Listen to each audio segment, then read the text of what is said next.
During the 31st century BC, two separate and distinct civilizations inhabited the Nile Valley: the Set worshippers of Upper Egypt in the south and the Horus worshippers of Lower Egypt in the north. An ambitious Upper Egyptian king named Narmer managed to conquer Lower Egypt and declared himself the first ruler of both lands. This began Egypt's early dynastic period and laid the foundation for one of history's most extensive and long-lived civilizations, lasting nearly 3,000 years.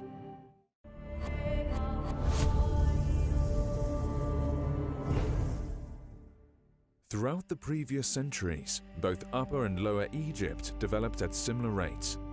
But by the end of the 32nd century BC, increased trade with neighboring civilizations, like Mesopotamia, shifted the balance of power in Upper Egypt's favor. While Lower Egypt was solely comprised of provinces called nomes, several cities had already sprung up in Upper Egypt.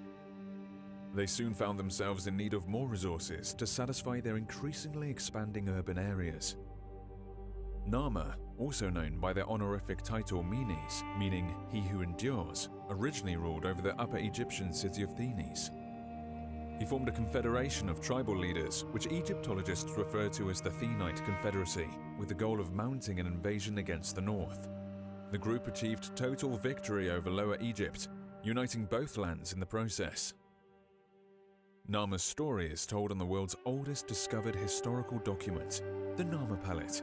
The palette is a 2-foot-tall engraved piece of slate discovered in the ancient Egyptian city of Nekhen, more commonly known by its Greek name, Hierakonpolis.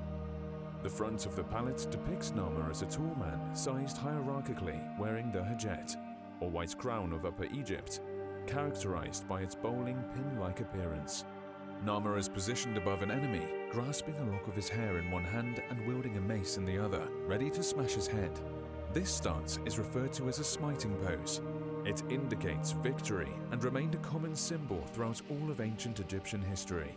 The small rectangle at the top of the palette, known as a serek, meaning facade, in ancient Egyptian identifies the tall man as Narmer. The serek shows a palace facade containing two small figures within, phonetically representing Narmer's name. The first figure is of a catfish, pronounced Nar, and the second of a chisel, pronounced Mer in ancient Egyptian. These are some of the earliest hieroglyphic inscriptions ever discovered. Above the enemy is Horus, represented as a falcon, standing atop several papyrus flowers, the symbol of Lower Egypt. The falcon grasps a rope in its talons that's attached to an enemy's nose, indicating Narmer's complete dominance over the Lower Egyptian people. Below them lay Narmer's dead enemies.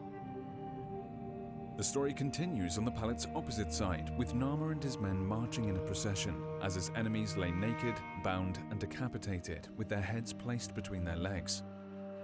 Once again, Narmer's depiction is scaled hierarchically, emphasizing his godlike persona. However, he is now shown wearing the deshret, or the red crown of Lower Egypt. The crown is characterized by its protruding coil, representative of a cobra. This is the first depiction of a single ruler wearing both crowns of Egypt. Below them, two men pull on ropes attached to mythological beasts with intertwining necks. The creatures are hybrids between serpents and leopards, called serpopards.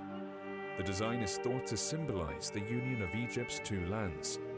At the bottom of the palette, Narmer is represented as a bull, demolishing the enemy's walls and trampling a vanquished foe. Another artifact relating to the first pharaoh, and also found in Hierakonpolis, is a decorative mace head made of limestone, commemorating the unification of Egypt, called the Narmer mace head. It shows Narmer on a throne, wearing the enemy's red crown and being presented with treasure and captives.